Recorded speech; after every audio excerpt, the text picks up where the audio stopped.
একটা আরবান ছবি যদি আরবান না হয়ে কমার্শিয়াল হয়ে যায় তখন কিছু লোকের হয়তো বক্তব্যটা এরকম থাকে যে কৌশিক গাঙ্গুলির থেকে এরকম কমার্শিয়াল এলিমেন্টস কেন পাচ্ছি, কেন এরকম কমার্শিয়াল জিনিসপত্র পাচ্ছি, এত কমার্শিয়াল। দেবের এটা পরাঞ্জয় জলিয়ারে দেখছি, বলো না তুমি আমার দেখছি, নাকি ধূমকেতু দেখছি, বুঝতেই তো পারছি না। তো এই জিনিসগুলো যখন হয়ে যায় তখন আমাকে এই কথাটা বলতে হয় যে হ্যাঁ, এটা কৌশিক গাঙ্গুলির মোস্ট কমার্শিয়াল ফিল্ম। মানে কৌশিক গাঙ্গুলির অযোগ্য দেখে যারা মনে করে কমার্শিয়াল, কৌশিক গাঙ্গুলির অর্ধাঙ্গিনী দেখে যারা মনে করে কমার্শিয়াল, তাদের জন্য তোলা রইল ধূমকেতু। আমি বলতে পারি সবথেকে বেশি heroic presentation Kishore Kumar junior ছেড়েও কৌশিক গাঙ্গুলি কিন্তু এই সিনেমার ভিতরে করেছে। আমি এই গানটা দেখে বলতে পারি, আমি ওই টিজারটা দেখে বলতে পারি যে দেবদার হিরোইক প্রেজেন্টেশন রয়েছে উইথ বাস্তবের একটা স্টাইলাইজেশনে। কৌশিক গাঙ্গুলির ছবি মানে কিন্তু শুধু লাড়ে লাপ্পা ব্যাপারটা না, কৌশিক গাঙ্গুলির ছবির মধ্যে একটা হিরোইজম থাকে। এবার এটাকে নিয়ে কিছু মানুষ সমালোচনা করতে পারে, কিছু মানুষ সেলিব্রেট করতে পারে, দুটো ধরনের মানুষ হয়। সেক্ষেত্রে দ্বিতীয় ধরনের মানুষটা হচ্ছে আমরা, যারা যাই পাবো দেবদা তাই নিয়েই আমরা সেলিব্রেট করব।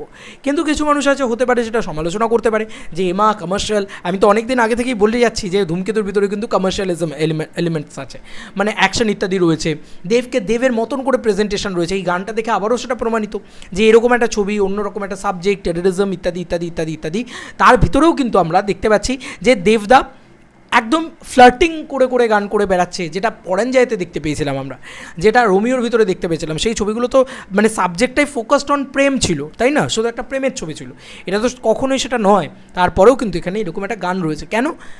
আমার কোথাও গিয়ে মনে হয় যে এখানে একটা বক্তব্য রয়েছে যারা সমালোচনা করবে তাদের উদ্দেশ্যে, কারণ অনেকেই এটা মনে করেছিল যে এটা পুরোপুরি আদ্যপান্ত একটা আরবান ছবি হবে, অ্যাজ লাইক শব্দ বা ইয়ে। কৌশিক গাঙ্গুলির কোনো ছবিতে, কোনো ওয়ার্ল্ডে আমি কখনও কোনো হিরোকে নেচে নেচে গান গাইতে তো দেখতে পাইনি অন্তত প্রপারলি, ঠিক আছে? যদি কিশোর কুমার জুনিয়রের মতন অত কমার্শিয়াল ছবির কথাও বলি, সেখানেও সে এরকমভাবে গম্ভীরভাবে দাঁড়িয়ে দাঁড়িয়ে গান গাইছে, ঠিক আছে? অত ওরকম কমার্শিয়াল গান, প্রপার নাচের গান, তারপরেও সে নেচে নেচে গান গাইছে না। কিন্তু সেখানে দেবদাকে কিন্তু আমরা এখানে প্রপার একদম ওই বাবলি দেবদাকে আবার পাচ্ছি, দেব শুভশ্রীর জুটিকে আমরা পাচ্ছি, ঠিক আছে? সেখানে শুভশ্রী দিরও সেই সেম ব্যাপারটা, সেই কেমিস্ট্রিটা, ঠিক আছে, সেইটা পাচ্ছি, যেটা মানে আমাদের ছোটোবেলায় পেয়েছিলাম। এবার এই কারণেই আমি বলে দিলাম যে এখান থেকে অনেক দিন আগে থেকে বলে যাচ্ছে যেটা কমার্শিয়াল কমার্শিয়াল কমার্শিয়াল কমার্শিয়াল। চলো ভাই, আজকে আবারও প্রমাণিত যে এই ছবিটা কিন্তু আদ্যপান্ত কমার্শিয়াল। দেব এন্টারটেনমেন্ট ভেঞ্চার্সের এমন কোনো ছবি নেই যেটা প্রচণ্ড আরবান, প্রচণ্ড আতলামি নেই ছবির ভিতরে, ঠিক আছে? আতলামি যেসব ছবিতে থাকে সেটার থেকে দেবদা অনেক দূরে হাত থাকে।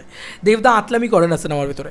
দেবদা চিরকাল কমার্শিয়াল ছবি বানিয়েছে, সেটা মানে শহুরে কমার্শিয়াল ছবি হোক কখনো, সেটা আবার গ্রামীণ কমার্শিয়াল ছবি হোক কখনো, কিন্তু কমার্শিয়াল ছবি সেই লোকটা বানিয়ে গিয়েছে চিরকাল, এটা আমার মনে হয়। আর দেবদার যারা ফ্যান্সরা রয়েছে তারা না খুব শিক্ষিত, খুব স্মার্ট একটা ফ্যান বেস, যারা অ্যাকচুয়ালিতে কমার্শিয়াল ছবির ডেফিনেশন মানে কিন্তু শুধু লাড়েলাপ্পা অ্যাকশন, লাড়েলাপ্পা নাচ, লাড়েলাপ্পা সিনেমা এরকম নয়। কমার্শিয়াল ছবি অনেক রকম হয়, কিন্তু এটুকু তো বোঝাই যাচ্ছে যে it is not a urban film. মানে যেটা কৌশিক গাঙ্গুলির যে স্ট্রেংথটা, সেটা কিন্তু একদিক দিয়ে ক্লিয়ার হয়ে গেছে, যেটা আরবান ছবি নয়। এবার কেন দেবকে নিয়ে কৌশিক গাঙ্গুলি কমার্শিয়াল ছবি বানালো?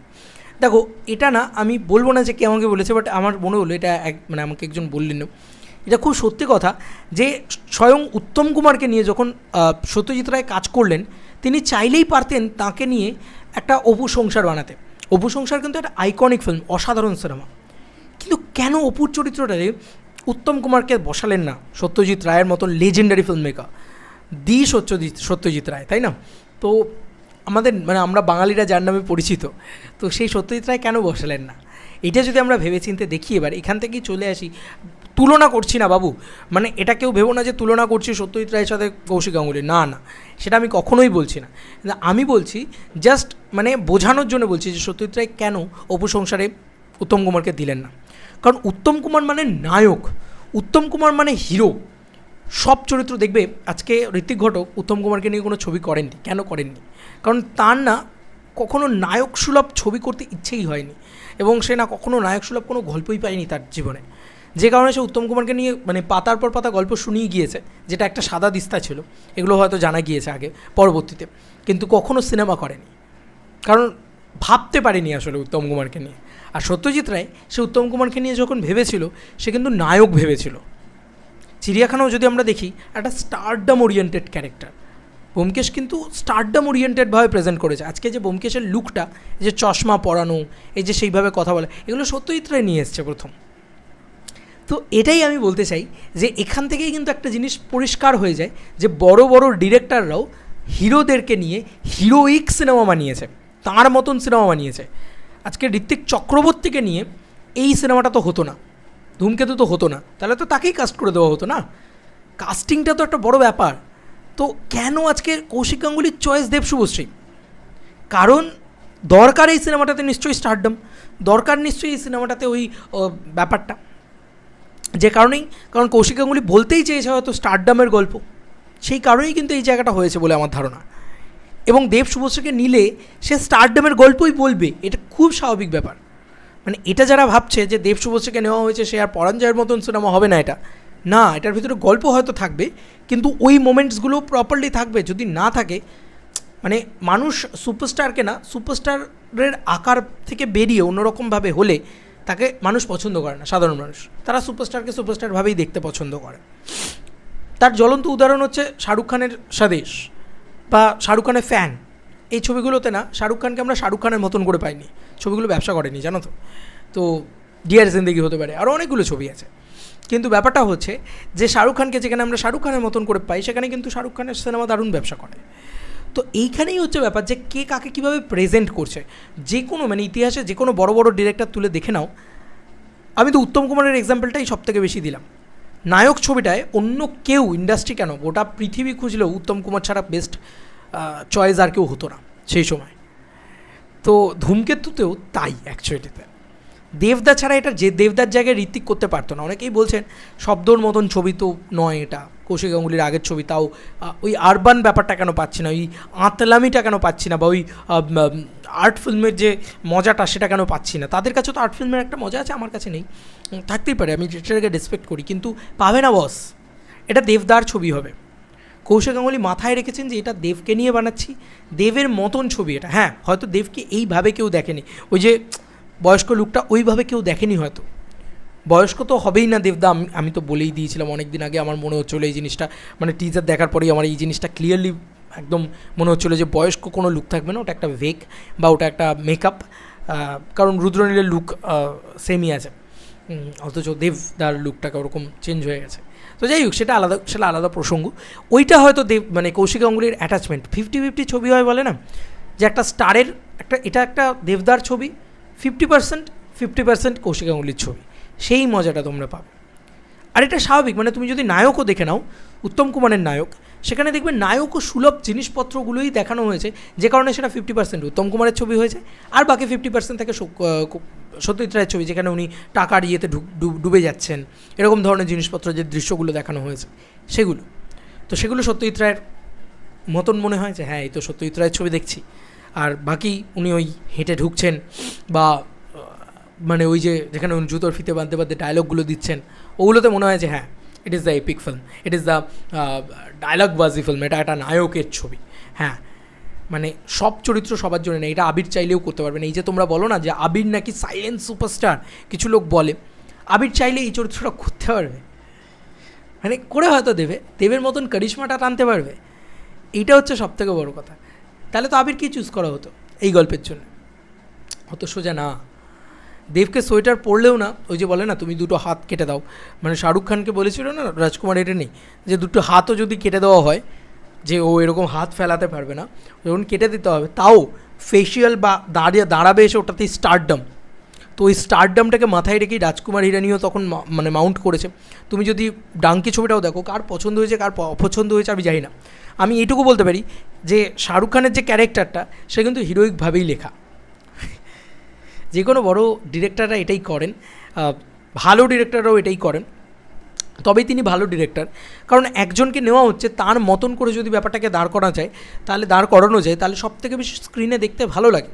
আজকে আমাদের দেখতে ভালো লাগছে, কৌশিক গাঙ্গুলির সবথেকে বড় কমার্শিয়াল ছবিটা আসছে এটা, এবং রুদ্রনীল বাবু থেকে শুরু করে সবাই বলছে যে এটা কৌশিক গাঙ্গুলির জীবনের শ্রেষ্ঠ সিনেমা। কেউ বলছেন দেবদাস সিনেমা, মানে কৌশিক গাঙ্গুলি নিজে বলছেন দেবদার জীবনের শ্রেষ্ঠ সিনেমা, রুদ্রনীল বাবুর অসাধারণ অভিনয় রয়েছে নাকি। তো এই যে একটা জায়গাটা, আমার মনে হয় কোথাও গিয়ে সেটা বুঝতে পারবে সিনেমাটা যখন দেখবে। তবে এইটা হচ্ছে আসল সত্যি কথা, যারা মনে করছেন যে এটা কেন ওই কমার্শিয়ালিজমটা এলো, কেন আরবান হলো না, কেন আর্ট হলো না, কৌশিক গাঙ্গুলির মতন হলো না। তাতে বলি এটাতে আপনি অর্ধাঙ্গিনী খুঁজে পাবেন না, এটাতে আপনি শব্দ খুঁজে পাবেন না, এটা মাথায় রেখেই আপনি সিনেমা হলে আসুন, এটা হচ্ছে ব্যাপার। এই সিনেমাটা দেবদার যেরকম একটা পরাঞ্জয় জ্বলিয়ারে, সেটার একটা শহুরে ভার্সন হয়তো দেখতে পাবেন আপনারা, আমার মনে হয় এটা। তার ভিতরে একটা ভালো গল্প দেখতে পাবেন হয়তো, সেই মজাটা পাবেন, দেবদার মজাটা পাবেন, দেবদার যেগুলোর জন্য বিখ্যাত সেগুলোর মজাটা পাবেন, ঠিক আছে? একটা সুপারস্টার ওরিয়েন্টেড ছবি যেরকম হয় সেটাই এটা, তার সঙ্গে সঙ্গে ভালো গল্প, ভালো ডিরেকশন, এগুলো পাবেন, এটা আমার ধারণা, ঠিক আছে?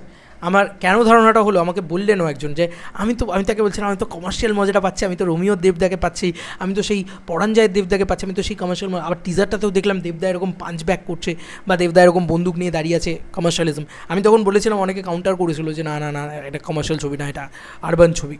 কিন্তু এখন তো পরিষ্কার বোঝা যাচ্ছে it is out and out commercial film, সব দিক থেকে, মানে জুটির দিক থেকে কমার্শিয়াল। নাচ গানটা যেভাবে হচ্ছে, তুমি বলো না, দেবদা যেভাবে নাচছে, যেভাবে হেঁটে হেঁটে যাচ্ছে, যেভাবে লিপসিং করছে, কৌশিক গাঙ্গুলি কোন সিনেমাতে আমরা এই ধরনের জিনিসপত্র দেখতে পাই? খুব একটা দেখতে পাই না। আজকের ছবিতেও তো পাই না, মানে গত ছবিতেও আমরা দেখতে পেতাম না। তো এটাই হচ্ছে ব্যাপার। এবার সেখানে কমার্শিয়ালিজমটা আসছে যখন, তখন আমি হচ্ছি তো আমাদের দেবদাই তো, সেই দেবদা। কিছু লোক না, তখন আমাকে একজন বললেন যে হ্যাঁ এটাই তো স্বাভাবিক, উত্তম কুমারকে নেবে যখন, তখন তো নায়কই বানাবে না, উত্তম কুমারকে নিয়ে তো উপসংসার বানাবে না, কারণ উত্তম কুমারকে মানায় না ওই ধরনের চরিত্রে। তাই সেম জিনিসটা দেবকে, মানে দেবকে নিলে দেবের মতন করে ছবিটাকে মাউন্ট করবে। ছবিটা দেবের জন্যে ছিল, এই ধূমকেতু ছবিটা দেবদার জন্যে ছিল, শব্দ ছবিটা ঋত্বিক চক্রবর্তীর জন্য ছিল। তো শব্দতে দেবদাকে নেবে না, আর ঋত্বিককে ধূমকেতুতে নেবে না, মানে এরম নয় যে এই চরিত্রটা ঋত্বিকও করে দিতে পারতো, এমন নয়। এই চরিত্রটা একমাত্র দেবদাই করতে পারতেন এই ইন্ডাস্ট্রি থেকে। সেটা দেখলেই বোঝা যায় যে এই যে ওর ইনোসেন্সটা, ওর চোখটা, ওর ফেশিয়াল এক্সপ্রেশনটা, দেব শুভশ্রীর জুটিটা, সেটা তোমার গান দেখলে বুঝতে পারবে। আবার ওরকম একটা মানে এজেড লুক, তো ওটা না দেবদাকেই মানায় একমাত্র আমাদের ইন্ডাস্ট্রি থেকে। যে কারণেই কৌশিক গাঙ্গুলি দেবদাকেই নিয়েছেন। কৌশিক গাঙ্গুলি এই সিনেমাটা আর্ট ফিল্ম বানাতে চাননি, এই সিনেমাটা কৌশিক গাঙ্গুলি বানাতে চাননি প্যান প্যানে ঘ্যান ঘ্যানের সিনেমা, এটা বানাতে চেয়েছেনই লার্জার দ্যান লাইফ কমার্শিয়াল ছবি। অনেকেই মনে করতে পারে এটা তো ওই লার্জার দ্যান লাইফ ফিলটা না, এই কমার্শিয়াল ফিলটা না, কিন্তু যারা কোর দেব ফ্যান তাদের কাছে এই সিনেমাটা সবথেকে বড় লার্জার দ্যান লাইফ সিনেমা। কারণ দেবদার ইমেজ কিন্তু কোনোদিন খাদান ছিল না, আমি বারবার বলছি। কেউ যদি বলে যে দেবদা অ্যাকশন সুপারস্টার ছিল, আমি অন্তত মানবো না। অন্তত আমরা যারা কোর দেবদার ফ্যান, তারা আমরা কখনো চ্যালেঞ্জ দেখে আমি দেবদার ফ্যান হয়েছি কেন? কারণ কমার্শিয়ালিজম রয়েছে, সেখানে একটা মাচো হিরোকে আমরা দেখতে পাচ্ছি। কিন্তু আমি তারপরে যখন দেবদার যা যা ছবি দেখেছি, সেখানে কিন্তু মূলত আমরা দেবদাকে রোম্যান্টিক হিরো হিসেবেই পেয়েছি। সে হোক পরাঞ্জয় জ্বলিয়ারে, হোক রোমিও, ঠিক আছে, হোক তোমার প্রেমের কাহিনী, আই লাভ ইউ, ঠিক আছে, সব ছবি সেই সময়ের মূলত দুজনে, সব ছবিতেই দেখবে অ্যাকশন দেবদা নয়, সেখানে দেব একা মারছে, 100 জন উড়ে পড়ে যাচ্ছে, এটাই দেবদার ইমেজ ছিল না। কিন্তু দেবদার ইমেজ ছিল রোম্যান্টিসিজম, সেটাকেই কিন্তু আরও বেশি করে পোর্ট্রাল দেওয়া গেছে।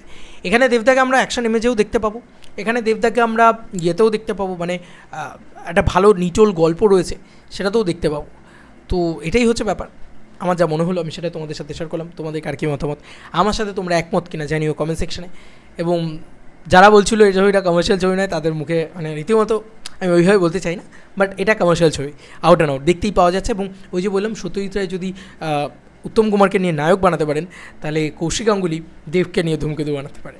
এটুকুই আমার মনে হয় যে ধূমকেতু কিন্তু আদ্যপন্থ একটা কমার্শিয়াল ছবি, ওই রকম একটা কমার্শিয়াল ছবি যেটা মানে দেখে কখনো তোমার মনে হবে না, একবার দেখে বেরিয়ে তোমার মনে হবে, ভাববে তুমি যে আচ্ছা এই জায়গাগুলো এরকম হলো, এই জায়গাগুলো ওরকম হলো, এগুলো তোমার মনে হবে, ভাবাবে তোমাকে।